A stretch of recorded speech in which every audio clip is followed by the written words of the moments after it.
Today I'm going to be showing you how to make this cute daisy envelope. What you're going to need is an envelope, your envelope addressing template, your workbook on page 14 is going to talk about drawing daisies, and then one of your dual brush pens. I used a few, but you could totally just do it with one, and then also a pencil. So let's get started.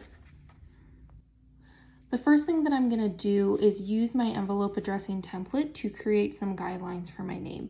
And I'm actually going to draw them in pencil. I'm not going to do them in ink yet for this design. So I have this one for the name and I have a few extra lines for address. So I went ahead and did that. And then in the workbook on page 14, this is the page that has the instructions on how to draw daisies. So we are going to use these as examples to put it onto our envelope that we're going to send. So I'm going to move my workbook.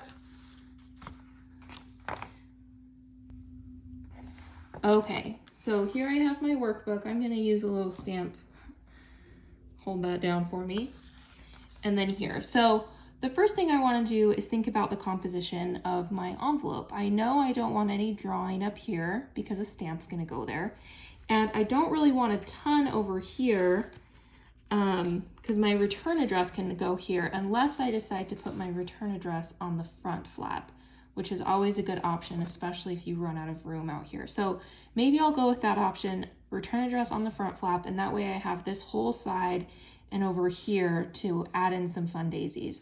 So I think the first one that I'm going to draw is I'm going to start drawing on this side, and I'm just going to follow these different templates and kind of add these flowers in different spots.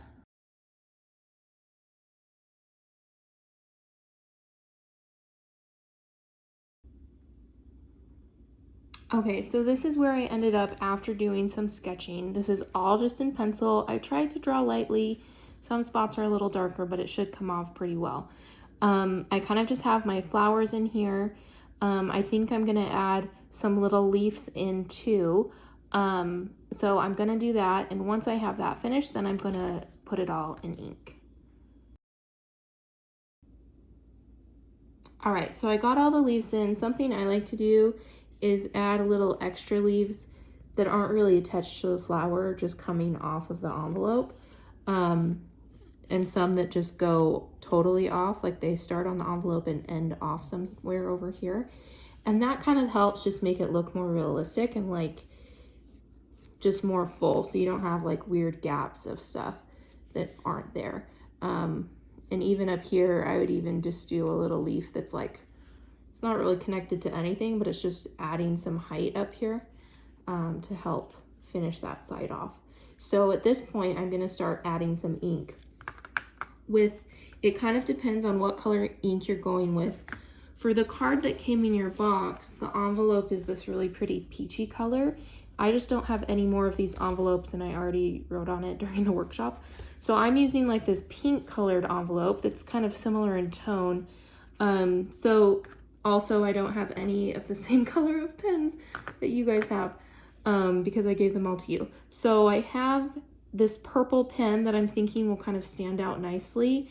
And then I have these two colors too that I'm like, those might be pretty, but I think the pencil will show through. And if you ever need to do a test, just do something like this on the inside of your envelope. You kind of test the colors, make sure they look good. No one's even gonna notice that when they open it. So I think what I wanna do is do like the flowers and like the pink and this brown, and then do the name in the darker purple. And because of that, what I'm gonna do here is kind of lightly erase everything. Not totally, but just so that I can still see it. And I'll probably just do it in sections, but that way I can still see it to draw it, but then it's not gonna show through on the marker. If you're using your dark markers from your box, the maroon and that nice green color, those will totally cover up pencil mark on your peach envelope. And so you could just go right over the pen. I'm gonna erase sections and then go over it with ink.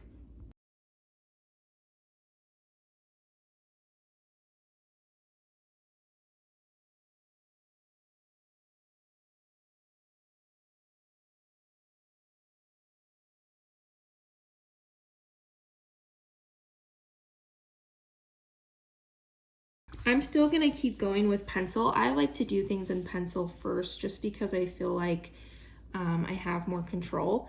And this is actually a birthday card for my mother. And she's actually in this group, so she'll see her card before she gets her present. But I'm just gonna write, I call her Mama, so that's what I'm gonna be writing. So I'm gonna do kind of a fancy M here.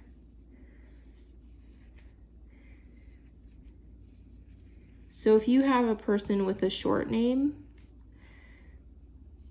let's see if get that to fit. My M's a little unbalanced. Then you could just put the person's first name would be cute. Or if you are gonna do their first and last name, just make it smaller. Don't make it so big, you know, make it so it's like a 1/4 inch tall. And then I'm gonna write in her address. Okay, so then that's once it's lettered. You can see I had a little mix up on the M with the direction of my downstroke, so it's fine. We're just going with it because I already did all the beautiful flowers, so I'm not starting over. And that's one of the beauties of handmade things, is sometimes they're not totally perfect. So that's done. I'm gonna add the address there. There's room for my stamp, and then I would put my return address here, and then I can seal it with one of these little wax seals. Would be super cute with one of the little flowers. That would be super fun. So that's the tutorial. Let me know if you guys have any questions.